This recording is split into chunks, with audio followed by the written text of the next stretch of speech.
4 बड़ी खबरें एक साथ। पहली बड़ी खबर भाजपा के राष्ट्रीय महासचिव संगठन बीएल संतोष और यूपी के प्रभारी राधा मोहन सिंह 2 दिवसीय लखनऊ दौरे की। दूसरी बड़ी खबर मूक बधिर छात्रों समेत कई लोगों के जबरन धर्म परिवर्तन कराने के मामले में 2 आरोपियों की गिरफ्तारी की। तीसरी बड़ी खबर गाजियाबाद बुजुर्ग पिटाई मामले में ट्विटर ने गाजियाबाद पुलिस को जवाब भेजा है। चौथी बड़ी खबर यूपी से आज, जहां कोरोना की नई गाइडलाइन के तहत मॉल्स और रेस्टोरेंट को 50% क्षमता के साथ खोल दिया गया। कर्फ्यू की अगर आप बात करेंगे तो रात 9 बजे से सुबह 7 बजे तक ये कर्फ्यू रहेगा। यूपी पुलिस ने दिव्यांगों समेत कई लोगों के जबरन धर्म परिवर्तन कराने के मामले का पर्दाफाश किया है। यूपी एटीएस ने इस मामले में दिल्ली से 2 लोगों की गिरफ्तारी की है। एफआईआर में आईडीसी इस्लामिक दावा सेंटर के चेयरमैन का भी नाम है। इस मामले में पकड़े गए दोनों आरोपी मोहम्मद उमर गौतम और मुफ्ती काजी जहांगीर कासमी दिल्ली के जामिया नगर इलाके के रहने वाले हैं। यहां पुलिस का कहना है कि दोनों ने करीब 1000 से ज्यादा लोगों को लालच देकर उनका जबरन धर्म परिवर्तन कराया है। पुलिस ने बताया कि विदेशी संस्थाओं से मिली फंडिंग के आधार पर यह धर्म परिवर्तन कराया गया। पुलिस ने यह भी बताया कि ये लोग महिलाओं, दिव्यांगों और खासकर मूक बधिर लोगों के धर्म परिवर्तन कराने पर खास जोर देते थे।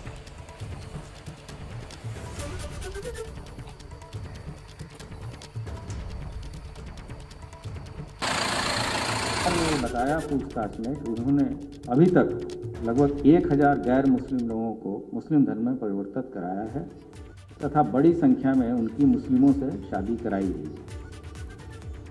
उमर एवं उसके सहयोगियों द्वारा धर्म परिवर्तन हेतु इस्लामिक दावा सेंटर जो जोगाबाई एक्सटेंशन जामिया नगर में है, वहाँ से इस संस्था का संचालन किया जाता है, जिसका मुख्य उद्देश्य गैर मुस्लिमों का धर्म परिवर्तन कराना है।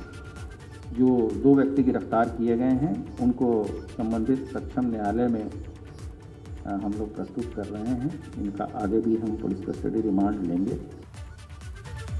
पुलिस ने एफआईआर में बेहद गंभीर आरोप लगाए हैं, जिसमें कहा गया है कि कुछ देश विदेश विरोधी ताकतें ऐसी हैं जो विदेशी संस्थाओं के निर्देश पर उनसे मिली फंडिंग के आधार पर लोगों का जबरन धर्म परिवर्तन करा रही हैं। ये देश की एकता, अखंडता और संप्रभुता को नष्ट करने का अभियान चला रहे हैं। इनके टारगेट पर सीधे और कमजोर वर्ग के लोग शामिल हैं, जिसमें मूक बधिर स्कूलों के स्टूडेंट हैं। इस दौरान अपहरण और भ्रम फैलाकर भी धर्म परिवर्तन कराया जा रहा है। इनके तार उत्तर प्रदेश समेत कई प्रदेशों से जुड़े हो सकते हैं।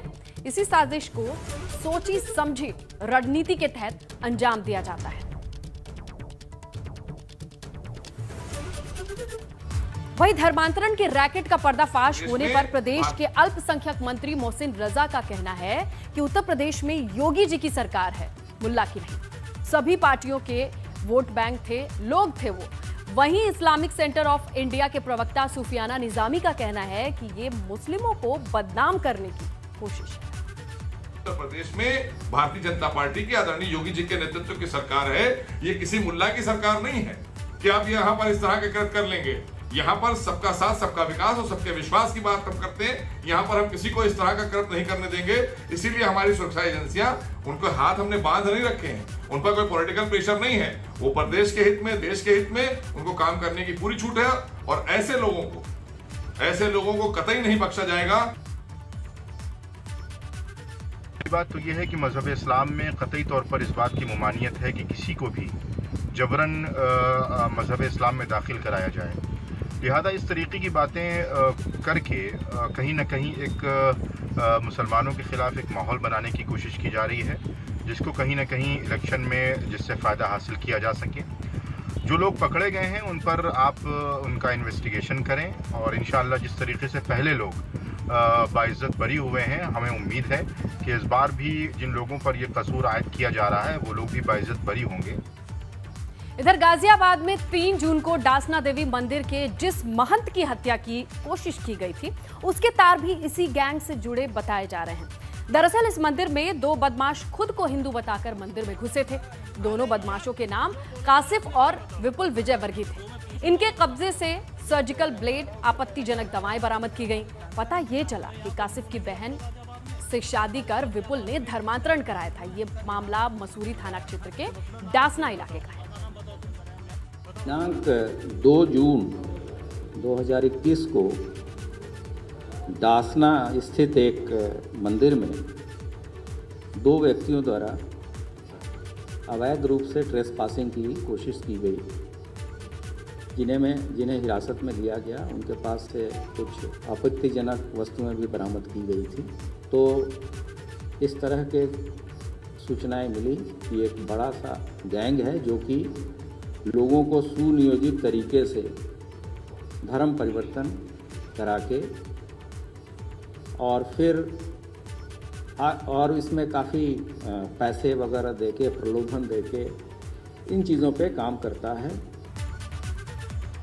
प्रयागराज से बड़ी खबर मिल रही है। खुशी दुबे की जमानत पर सुनवाई टाल दी गई है। अब 30 जून को जमानत अर्जी पर सुनवाई होगी। यहां खुशी ने खुद को बेगुनाह होने का हवाला दिया था। जेल में सेहत खराब होने का भी हवाला है। याचिका जमानत पर रिहा करने की अपील भी है। जनवरी में यह जमानत अर्जी दाखिल की गई थी। बिकरू कांड के शूटर अमर दुबे की पत्नी है खुशी। हमीरपुर में एनकाउंटर में अमर दुबे मारा गया। शादी के 9 दिन बाद खुशी की गिरफ्तारी हुई। अब इस पूरे मामले पर सुनवाई टाल दी गई है 30 जून तक। बिकरू कांड के शूटर अमर दुबे की पत्नी खुशी। चलिए ज्यादा जानकारी लेते हैं सहयोगी मोहम्मद मोइन से। जी मोइन, बताइए क्या जानकारी। बिल्कुल, खुशी दुबे ने जनवरी महीने में ही जमानत की अर्जी दाखिल की थी। इस पर दोनों पक्षों यानी सरकार की तरफ से और खुशी दुबे की तरफ से जो लिखित हलफनामा होता है, जो लिखित जवाब दाखिल करना होता है, वो सब दाखिल कर दिया गया था। लेकिन बाद में कोरोना के बढ़ते मामलों की वजह से इसकी सुनवाई टाल दी गई थी। आज उनके वकील ने कोर्ट के सामने मेंशन किया था और इसे अर्जेंट बताते हुए इस पर आज सुनवाई किए जाने की गुहार लगाई थी। कोर्ट ने यह कहा था कि दोपहर बाद अगर वक्त रहेगा तो हम इस मामले में सुनवाई कर लेंगे। लेकिन आज फ्रेश मामले ही इतने ज्यादा थे कि सुनवाई नहीं हो सकी। लेकिन एक राहत की बात खुशी दुबे के लिए यह है कि कोर्ट ने 30 जून की तारीख तय कर दी है कि 30 जून को अब इस मैटर को सुना जाएगा। खुशी दुबे की तरफ से जहां एक तरफ अपने नाबालिग होने, बेगुनाह होने और साथ ही साथ जेल में रहकर तबीयत बिगड़ने का हवाला दिया गया है, वहीं सरकार की तरफ से इस जमानत अर्जी का पुरजोर विरोध किया गया है, क्योंकि सरकार का हलफनामा पहले ही दाखिल हो चुका था। तो अब 30 जून को जब सुनवाई शुरू होगी तो दोनों पक्षों की तरफ से बहस की जाएगी, दलीलें दी जाएगी और उसके बाद कोर्ट जो है वो कोई फैसला लेगी। तो उम्मीद ये जताई जा रही है कि जुलाई महीने या अगस्त महीने तक इस केस का निपटारा हो जाएगा। लेकिन अभी अगले 1 से 1.5 महीने तक खुशी दुबे को और जेल में रहना पड़ सकता है। बिल्कुल, तो अभी मुश्किलें कम नहीं हो रही हैं। आपका शुक्रिया तमाम जानकारी के लिए। बड़ी खबर, बिकरू कांड की एसआईटी रिपोर्ट के खिलाफ याचिका खारिज की जा चुकी है। याचिका में अधिकारियों पर कार्रवाई न होने का आरोप था। याचिकाकर्ता सौरभ भदौरिया पर 25,000 का जुर्माना भी लगाया गया है। बेंच ने याचिका को जनहित याचिका मानने से इनकार किया है।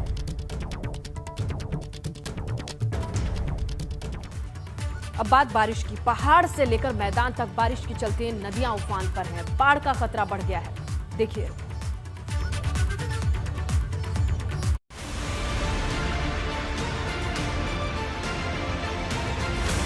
मैदान से पहाड़ तक नदियां उफान पर हैं। जगह जगह बाढ़ का खतरा। कई गांवों में घुसा बाढ़ का पानी। सड़कें और खेत सब जलमग्न। कई जगह बाढ़ में फंसे लोग। तमाम जगहों से आई ये एक जैसी तस्वीरें हैं। नदियों की तेज धारा जैसे सब कुछ बहा ले जाने पर उतारू। बाढ़ का पानी जैसे गांव में घुसने को बेताब हो। कहीं खेत में खड़ी फसलें बर्बाद, कहीं सड़कों पर कमर तक पानी, तो कहीं पानी में जानवरों के डूब जाने का खतरा। नज़ारा ऐसा कि जहां नजर जाएगी वहां सिर्फ पानी ही पानी, और इस सब के बीच एक ही सहारा है, वो है नाव।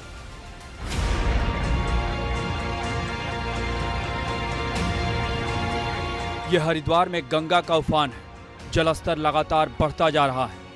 भीमगौड़ा बैराज के सभी 22 गेटों को नीलधारा की तरफ खोला गया है, जबकि हर की पौड़ी की तरफ जाने वाले सभी गेटों को फिलहाल बंद रखा गया है।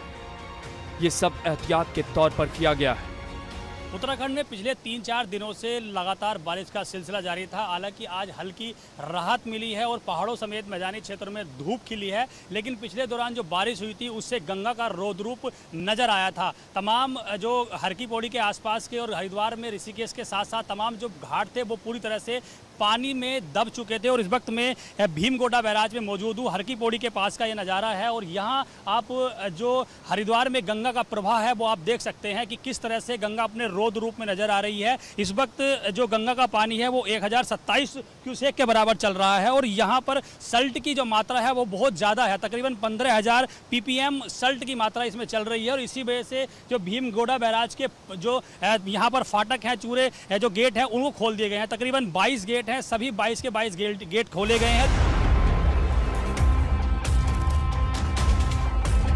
ये मुरादाबाद से आई बाढ़ की खौफनाक तस्वीरें हैं। रामगंगा नदी का जलस्तर बढ़ने के कारण सिविल लाइन क्षेत्र में जिगर कॉलोनी के पास लकड़ी का अस्थायी पुल डूब गया। लोग अपनी जान को खतरे में डालकर बैलगाड़ी से जानवरों का चारा ला रहे हैं। तस्वीरों में देखा जा सकता है कि बेजुबान जानवर भी पानी में डूबे हुए। इस बीच रामगंगा नदी पार करने के लिए नाव की सेवा शुरू की गई है।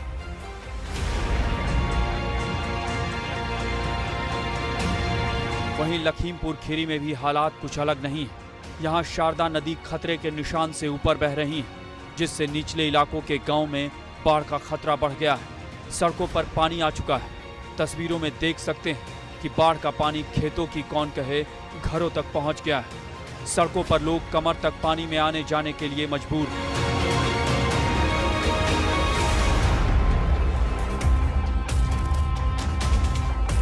अगर बात गोरखपुर की करें तो यहाँ तमाम नदियाँ मसलन रोहिन, राप्ती, सरयू का जलस्तर लगातार बढ़ता ही जा रहा है, जिससे नदी किनारे बसे गांवों पर बाढ़ का खतरा मंडरा रहा है। यहाँ के लोग दहशत में हैं। नदी का पानी खेतों में खड़ी फसलों को बर्बाद करता हुआ अब तेजी से मुख्य सड़क की ओर पहुंचने लगा है। बाढ़ के खतरे को देखते हुए प्रशासन की ओर से यहाँ भी नावें चलाई जा रही हैं। वहीं बिजनौर में गंगा नदी उफान पर है। लगातार बढ़ते जलस्तर के कारण नदी का पानी गांव में घुस गया है। ये चांदपुर के खादर की तस्वीरें हैं,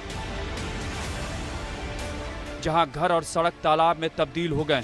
खेतों में खड़ी फसलें बर्बाद हो गई। कई गांवों का संपर्क शहरों से टूट चुका है। वहीं बिजनौर के मंडावर थाना क्षेत्र के कुल्हापुर से एक ऐसी तस्वीर सामने आई है, जहां जंगल के टापू पर फंसे करीब 25 लोगों को एसडीआरएफ और पीएसी की टीम ने रेस्क्यू कर बचाया है, जिसकी तस्वीरें ड्रोन कैमरे में कैद हुई। बहरहाल मानसून के वक्त मैदान से लेकर पहाड़ तक आसमान से आफत बरस रही है। ऐसे में मुश्किलों से बचने का एक ही रास्ता, मुकम्मल तैयारी और सतर्कता। Bureau report, ABP Ganga. अब खबर अलीगढ़ से। उत्तर प्रदेश के अलीगढ़ में एक जाबाज सब इंस्पेक्टर ने एक बार फिर पुलिस महकमे का सीना गर्व से चौड़ा कर दिया है। सब इंस्पेक्टर आशीष कुमार ने जान की बाजी लगाकर गंग नहर में डूब रहे एक दिव्यांग शख्स की जान बचाई है। दरोगा के इस काम की हर तरफ तारीफ हो रही है। मामला सामने आने के बाद योगी सरकार ने 50,000 रुपए इनाम देने का भी ऐलान किया है। इधर अलीगढ़ के एसएसपी कलानिधि नैथानी ने सब इंस्पेक्टर आशीष को प्रशस्ति पत्र, 25,000 रुपए प्रोत्साहन राशि दिया है। और आशीष कुमार दादो क्षेत्र के पुलिस चौकी पर तैनात हैं। रविवार को जब एक दिव्यांग शख्स गंग नहर में डूबने लगा, तब आशीष ने बीचों बीच छलांग लगाकर हिम्मत दिखाते हुए शख्स की जान बचाई। एक वीरतापूर्ण कार्य किया गया है। सब इंस्पेक्टर आशीष कुमार, जो कि जनपद अलीगढ़ के थाना दादों पर तैनात हैं, कल गंग दशहरा के अवसर पर इनकी ड्यूटी नहर के समीप लगी थी। वहीं इन्होंने देखा कि एक व्यक्ति अचानक से नहर में गिर गया है और डूब रहा है। इन्होंने अपनी जान की परवाह किए बगैर तुरंत ये नहर में कूदे और पूरे अपने साहस का परिचय देते हुए उसको नहर के एक किनारे निकाल करके उसके प्राणों की रक्षा की। इस रेस्क्यू वर्क के लिए इसकी सराहना जो हमारे उप निरीक्षक हैं आशीष कुमार, उसकी सराहना स्थानीय लोगों द्वारा भी की गई है एवं उच्च अधिकारियों द्वारा भी की गई है। डीजीपी महोदय के कार्यालय द्वारा, डीजीपी महोदय द्वारा इसको कमेंडेशन डिस्क से सम्मानित किए जाने की घोषणा की गई है। गोंडा में आज नई गाइडलाइन जारी होने के बाद सड़क पर भीड़ देखने को मिल रही है, जिसकी वजह से सड़कें जाम हैं। भीड़ कोरोना के नियमों की खुलेआम धज्जी उड़ा रही है। ना तो मास्क है, ना ही 2 गज की दूरी है।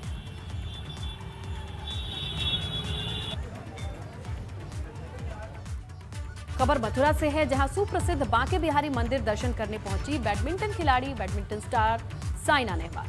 दर्शन के बाद पूजा अर्चना की। इस दौरान साइना के साथ पति पी कश्यप भी मौजूद रहे।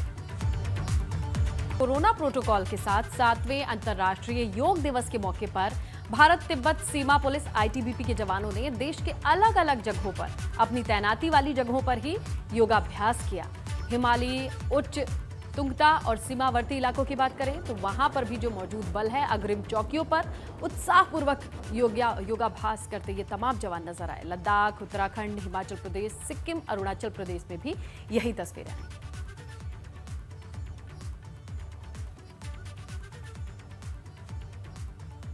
तो ये तस्वीरें हैं योग दिवस के मौके पर, जहां पीएम का निरोगी मंत्र और सीएम योगी का भी संदेश, जहां योग को एक जीवन पद्धति बताया।